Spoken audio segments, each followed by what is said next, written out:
And I think every cycle is different. There's a different theme, there's a different blockchain that performs well. And a lot of the tokens from the last cycle do become stale, and they don't tend to perform well every single cycle. So we do have to kind of refresh the tokens that are on the platform to make sure there is still opportunity for our portfolios to perform well.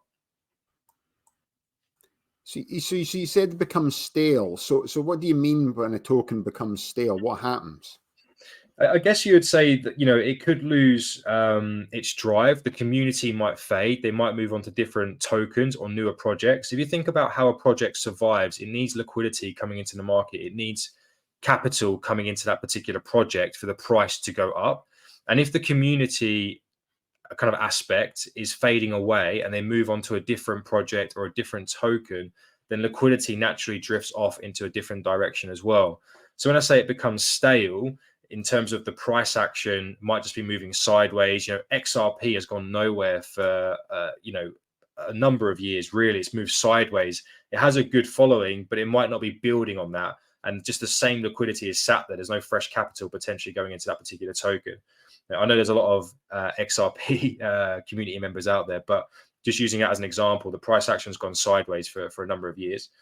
So a community aspect is what drives adoption and growth and price action, in my opinion as well. And then also, I think it's what the use case of the token does as well. Exactly right. Use case, what problems is it solving? The adoption rate, is there advances in the tech side of things? Are they making progress on the platform or the project? So yeah, definitely use case and how it solves real world problems is obviously key to growing a community in the space. So you think with the blockchain and digitization and that, do you think are we just at the very start of the cycle, or where do you see it in the long run of what's happening? That's a very interesting question. I think this is the first cycle where Bitcoin traded at record highs before a halving event. So it's going to be a different cycle to previous ones. I believe, it has been accelerated because of the Bitcoin spot ETFs. They've accumulated 13, 14 billion of inflows. So all the liquidity has gone into Bitcoin